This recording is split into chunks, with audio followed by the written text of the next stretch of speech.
I don't know about you guys, but when I first saw this trailer back in 2020, my first two thoughts were: number one is I want some Chinese takeout. Number two, this game will never look this good. And even if it does, in every other department, it will be underdeveloped and janky. Well, let me tell you that, as always, I was right. No way. Yes way. Of course not. This game slaps.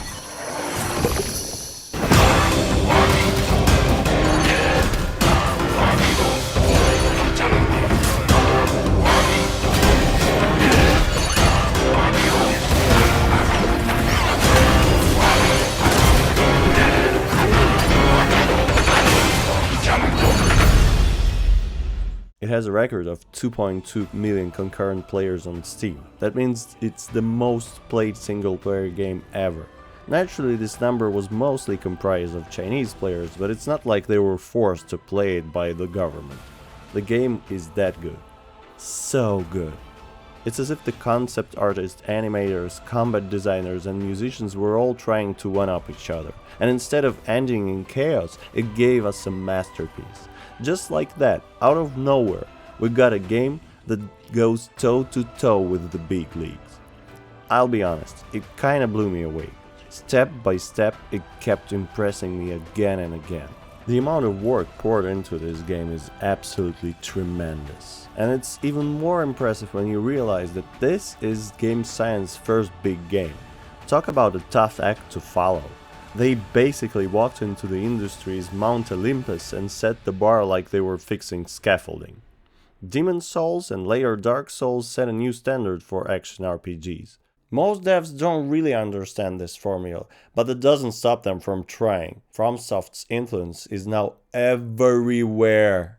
Miyazaki's team themselves have tinkered with it for a while now. Black Myth leans more toward action than RPG, but it still carries that unmistakable DNA.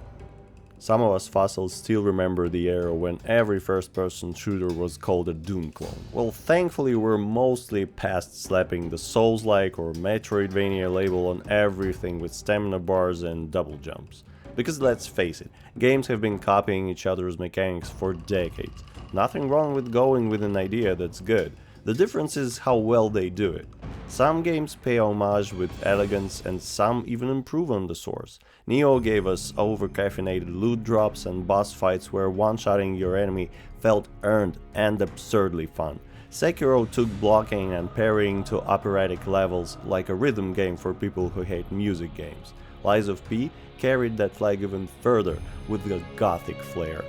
And for the real OGs, there's Ninja Gaiden 2 on the Xbox 360.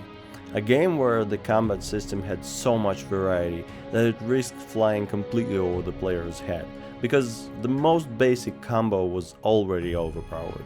Flying Swallow for the win. Nice to see it making a comeback. If I had to summarize this game in one word: effort! Wukong managed to carve out a very special place for itself by borrowing smartly from its successful predecessors, and then going a step further to become something uniquely its own. The obscure Chinese dev team came out swinging and slaying. Despite numerous attempts by some pathetic game journalists to smear the devs with made-up controversies, they've won the hearts of players worldwide. And in doing so, they've also proven that most AAA budgets are grossly overblown. You don't need a billion-dollar publisher, you need vision, passion, and maybe a few devs who'd rather die than release it. So with all the rumors of the expansion for this game in the works, slated to release this year, what better time than now to pose a question: is it really the GOAT? The GOAT! Buckle up, bruchachos, we're going deep.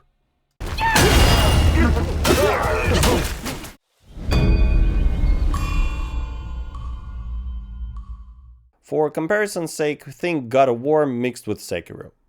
Your main defense is dodging, which is made more interesting via a perfect dodge that later becomes a vital part of offense through the skill tree. There are only two types of weapons here, both of them being polearms. Visually, one is blunt, the other has a sharp bit. The actual difference lies in the moveset. If the clockwork behind it is solid enough, it can carry you through an entire game if strategically spruced up by adding other mechanics into the combat pot. However, here they went for, lack of a better phrase, the Neo way. There's also 3 stances, just like Neo. Well, spoiler alert, there's actually 4. But that comes way later on subsequent playthroughs. At that point you'll be stealing bananas from your local market and throwing poop at the pedestrians. I can't help myself but go back to FromSoft games as reference. Movement-wise, a lot like Sekiro, you're fast. Your stamina consumption and regeneration is uncanny. That perfectly fits our protagonist. He's a monkey for Pete's sake. Who wouldn't want to become the legendary Sun Wukong? He's 7 times immortal, has a staff that helped keep the ocean calm and weighs like a freight train loaded with lead or a medium-sized American meal. He casts the coolest spells and his combos are smooth, gorgeously animated and both over the top and at the same time believable. And hey, a real-life Shaolin monk proved they can be replicated IRL in that viral video everyone saw. On top of that, your aggression fills up a meter that will be stored twice, and later with a certain weapon 4 times. This is basically your super move gauge.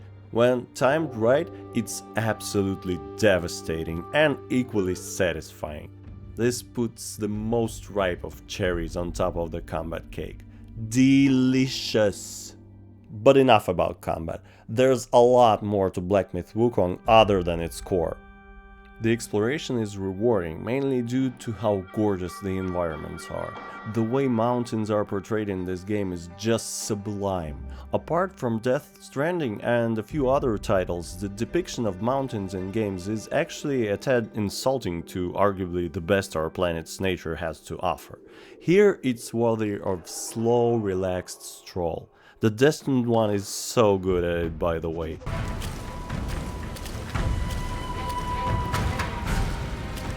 True to its roots, Wukong offers the player no map. Searching every corner and making mental notes as per usual, your curiosity will be rewarded. If you explore a little, you're bound to stumble upon an obligatory secret ending that I cannot recommend enough. I wish more games would put this much effort into hidden content as Game Science and From Software do. A truly staggering amount of work went into enemy and item descriptions. They'd make Kojima blush. I mean, they wrote actual poems for character descriptions. The reading here is incredibly rewarding. Yes, learn to read, it's helpful, and once you get the hang of it, it's actually fun. I know I've said it a bunch of times already, but it bears repeating. Every task was given to a true pro who loves his or her craft as much as we like doom scrolling. Magic is tons of fun. It's not only varied, but sticks super close to the source material. It offers so much variety in solutions to combat and even environmental puzzles. Other devs could trouble themselves with opening a book every once in a while. They might come across people with imagination and new ideas instead of making their tome of Lord of the Rings or Harry Potter a little more greasy.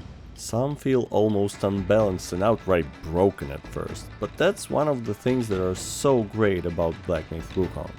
It ramps up in difficulty at a steady pace, and apart from maybe 1 or 2 encounters will not feel like you've hit the wall. Like all great action games, you're given a set of tools and learn a set of skills that are enough to take on everything it has to offer. You even get your parade lap and live out almost a power fantasy on NG Plus and later playthroughs. Magic actually becomes one of the tools that requires precise timing and adjustment. To put it short and simple, it never gets old.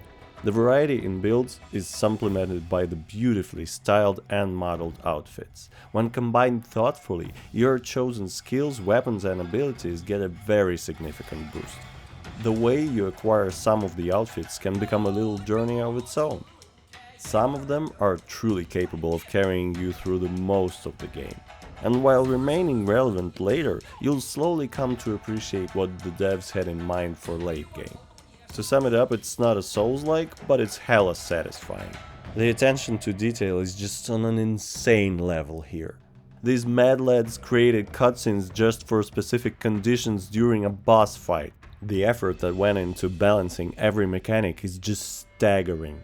Now, my favorite game in this genre is definitely Bloodborne. I keep returning to this game for the unique atmosphere, the solid gameplay, and just to relax, because I know it so well. To me, it's just at a point where I can turn my brain half off and just do farm runs for resources to upgrade another weapon and experiment with it. Black Myth is a lot more like Sekiro. You get rusty if you lay it aside for a while, but it all comes back to you once you go back to it. You can actually get to a point when you feel absolutely comfortable with every challenge the game has to offer and challenge yourself even further with a boss rush that was introduced in December 24. What I personally find even better is that all the game bosses are now available to be challenged again as many times as your heart desires. They now have 3 difficulties, ranging from a complete pushover for a level destined one to a very potent challenge. Upon defeating the boss, you'll be able to check out all the data gathered from your fight, such as the time it took, the damage dealt and taken, the number of perfect dodges and see-throughs, times healed, and a few more. It's a lot of fun, and it also lets you practice with the adversaries you struggle with.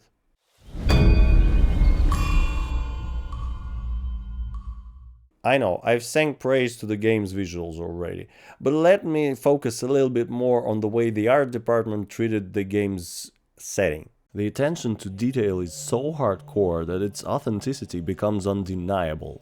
I'm sure everyone heard of the real-life historic landmarks that were put in the game by game science. For such a case, doing them justice becomes imperative, otherwise you shouldn't embarrass yourself.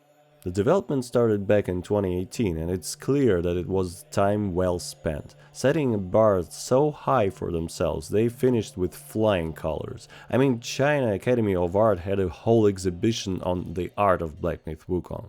The cutscenes for every chapter were created by a different animation studio, employing their own visual language to convey beautiful short stories. Every piece of architecture, furniture, clothing, weapons and armor is carefully crafted. Every towering deity is worthy of pausing the game and marveling at it. A relatively small studio pouring in so much effort and love into their work is just breathtaking. Talented mocap and VO actors were employed. Incredible orchestral score was recorded. Famous singers made their contributions. Nothing in particular stands out because everything is taken to the extreme. Even the promotional material is on another level. Ancient Chinese history is a deep well to draw from, so going with the journey to the West seems pretty obvious. After all, it's one of the best well-known books inside and outside China. It's been researched to death by literary scientists and critics. Many remember it from a cartoon they watched as a kid, that very memorable art direction and very distinct animations. This book as a source material basically meant that you can skip the whole world building and lore part of your job. They didn't though. Game science took it a step further. Authenticity is something that lurks somewhere underneath the surface, visible best to our subconscious rather than our eyes, unless they were trained in history of art for years. We usually can't quite place it, but it's incredibly difficult to fool us. Everything in Black Myth Wukong feels like it belongs. The art direction here is supported by selfless dedication of the artists and programmers who decided to go with the best tech available. Every area has its distinct types of enemies that contribute to the atmosphere. Every location itself is visually unique and memorable. The best testament to that is that there's no way you'll be lost. Every place is recognizable. The details, small touches everywhere contribute to the atmosphere. The chef's kiss is the fact that the team actually scanned real-life Chinese landmarks to put them into the game. Talk about graceful national pride. It bears repeating, Wukong is gorgeous. Frankly, all these videos barely make it justice. When you finally see it with your own eyes, you'll be blown to molecules.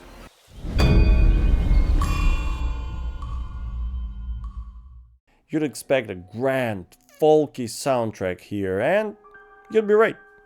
Of course, it was carefully selected to fit the tone of a calm walk through the temple, a small brawl in the woods, or a grand boss fight on a mountaintop, or a fable being delivered to you via song by a talented singer or brilliant voice actors. The team went with a mixture of traditional instruments with the classic symphonic orchestra. It makes you want to meditate or insult a god and fight him to the bitter end. Or both. The ambient music is perfectly subtle. It's almost like there's no music at all. Bamboo flutes that sound like a bird whispering secrets to the wind. Far from ever getting on your nerves, it actually sets the mood. Personally, the ambient tracks are my favorite. They put the perfect finishing touch on every location and make them just a tad more memorable for it. The subtle sporadic notes of the flute, the occasional rumble of drums, or just a few plucks of the strings is all it takes. It's gorgeously minimalistic. It can even hint at a secret being nearby by a subtle vocal ambience. The combat music is ethnic, energetic, and rhythmic. That serves as a great reminder not to panic roll and to observe the enemy's behavior. You'll still panic roll, it's tradition. The main theme was the highlight of the Game Awards ceremony. Shout out to the flute guy, he's amazing.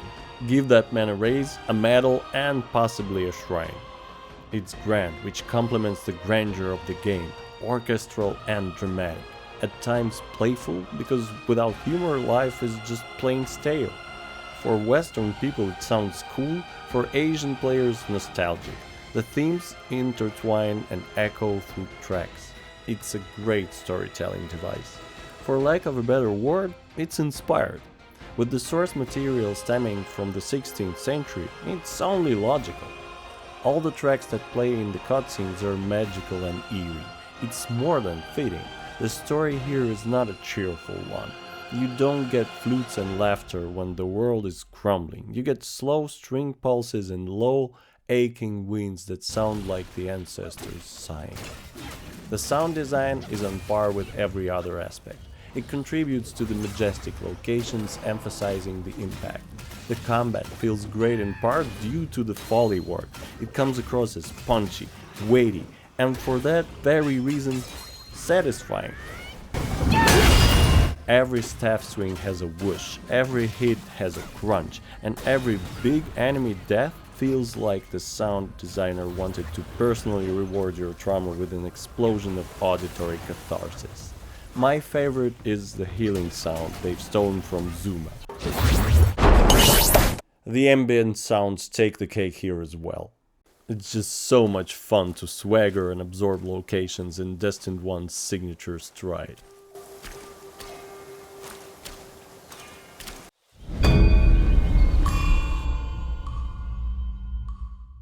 The self-imposed challenge of picking up where the book left off and creatively speculating on the book's core undertones is quite a daunting undertaking. But with the ambitions soaring this high, it seems like the sole course of action. It's thoughtful and clever, but it's not predigested for you to be mindlessly consumed. That's probably where Wukong comes closest to resembling a Souls game. The story here requires you to put in some effort. Or watch a video explaining everything. You'll quickly discover that the black myth part of the name is entirely justified. Wukong feared death and set out on his first journey to gain immortality. I think all of us would take on the same path if only there was such an opportunity. Journey to the West is the story of Sun Wukong. Black myth Wukong is the story of his descendants going on a quest to collect the relics and set Sun Wukong free. A lot like Armored Core 6, Wukong reveals the true scope of its narrative on the subsequent playthroughs. The ever-present headband is the ultimate leash, symbolizing a lot more than just his own shackles. His ambitions were a lot less selfish. Attaining Buddhahood made it clear to him how closely the concept of immortality is tied to consuming the finite resources that belong to every living being. That's why he laughs in the face of Erlang Shen when eternal life is mentioned. But questioning immortality is not the only concept put on Petri dish here. The struggle for freedom is the true intent. For the headband is the ultimate foe. If mortality is the only way to achieve liberation, then so be it.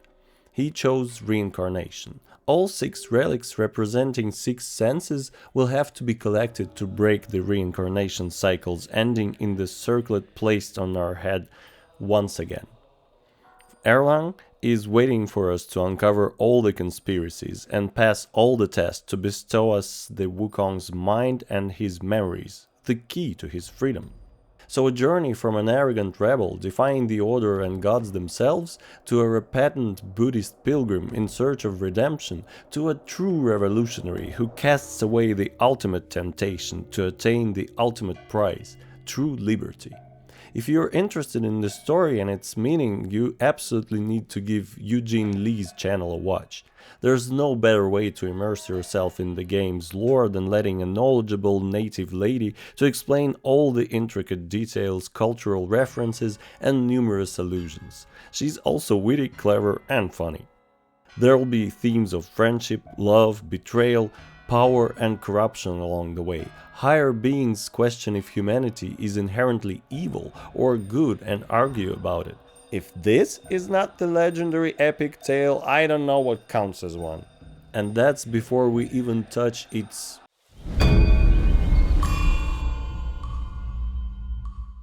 This is of course a subject for speculation, but there's a very strong undercurrent pulsing right underneath the surface of the story here.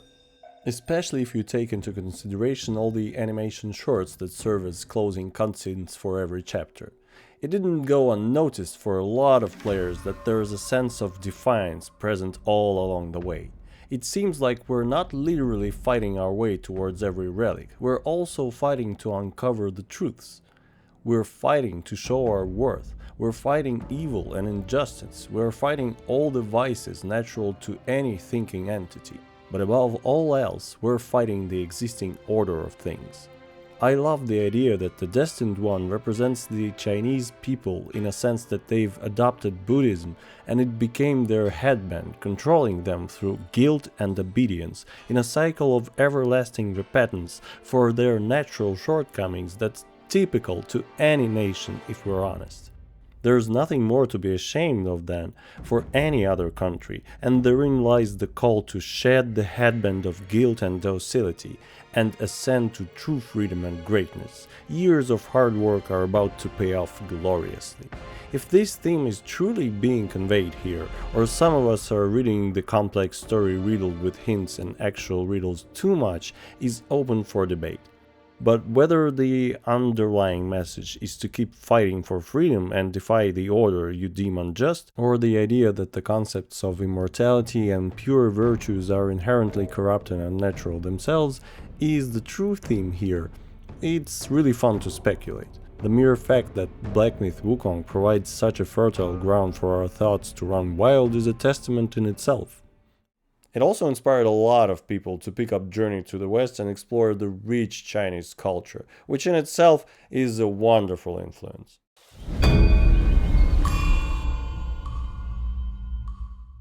There's even more good news. Black Myth Wukong is pretty well optimized for modern-ish hardware. It has already received a few patches, and as the poster child for Unreal Engine 5, Nanite and Nvidia, it wears that badge like a medal earned in the battle to the death. So whether you're running a humble RTX 3050 or some ungodly 5090 that hasn't melted its 12-volt power connector yet, you'll be able to enjoy this game without watching your PC spontaneously combust. It absolutely has to be mentioned though that the performance is not spotless here. The traversal starters are still there, the now signature occasional Unreal Engine pop-ins are ever present, but thankfully they never interfere where it counts most, during the fight. With combat this intense and unforgiving, it would have been a deal breaker for the majority of players, and rightly so. It takes a bit of time to get used to the mechanics, sure, but once you're past the initial monkey business, you'll be swinging, dodging and parrying like it's second nature. You will die, but you will die beautifully and learn from it, and love it. Black Myth Wukong is gorgeous. It's dripping with atmosphere, style, lore and cultural references. It feels like a breathtaking journey created with love, passion and deep respect for the source material. And while that might sound corny on paper, the end result is a one-of-a-kind, unforgettable experience you will definitely not forget. Seriously? If this game were a movie, you'd already be ordering the collector's edition Blu-ray that comes with incense and a scroll. This game actually has one too, and it looks so baller and costs a very pretty penny. Whenever Wukong comes up, my friend's eyes light up. Everyone starts sharing stories of how they got stuck on some boss and how they eventually triumphed. But for me personally, all of that fades in comparison to the aesthetics, the magical world, the sublime landscape, and that rare sense of wonder that game science somehow managed to reignite. The kind of feeling most of us lost somewhere between Todd's lies and another life service disappointment. This game is a perfect example of a new IP done right. In an industry that's terrified of fresh ideas, mostly because game development now costs as much as a Mars rover, something like Wukong is a miracle. To pull this off, you need a team that actually believes in what they're doing. Otherwise, you will end up with something like Concord. Sure, money was spent, salaries were paid, but no one's putting that on their resume unless they're applying for a job in witness protection. Black Myth Wukong is the opposite of that. An actual art gallery held an exhibition showcasing the game's visuals. Critics have tripped over themselves praising it. Rightly so, I must add. And to this day, it holds an overwhelmingly positive rating on Steam, which for a game that sold millions of copies is rarer than a Ubisoft launcher that doesn't make you wanna chug bleach. To me, without any doubt, this was the 2024's Game of the Year. Nothing came close. Nothing! There are ongoing rumors that they are getting louder, that the expansion is almost inevitable at this point. The game's art director Yang Kui is quoted saying that the content that was left unused was repurposed to be utilized in other chapters. However, Hero Games CEO Daniel Wu stated that DLC is in the works and is intended for release at some point this year. There were speculations on the date tied to the license plate on the car in the promo video, but Game Science is yet to announce when we can expect the launch. The intention is to create a series of black myths, but no further information on the subject is available yet. So to sum it all up, if you want to play an action game with deep mechanics, breathtaking visuals and feel that childlike wonder again, the one that you thought that Bobby had microtransactioned out of you forever, look no further. It's not perfect, but it's damn near close. As always, my dear gusts of breeze, thank you for watching, and I'll see you next time. The one that you thought that Bobby might The self-imposed challenge of picking up where the book left off. To the bloopers.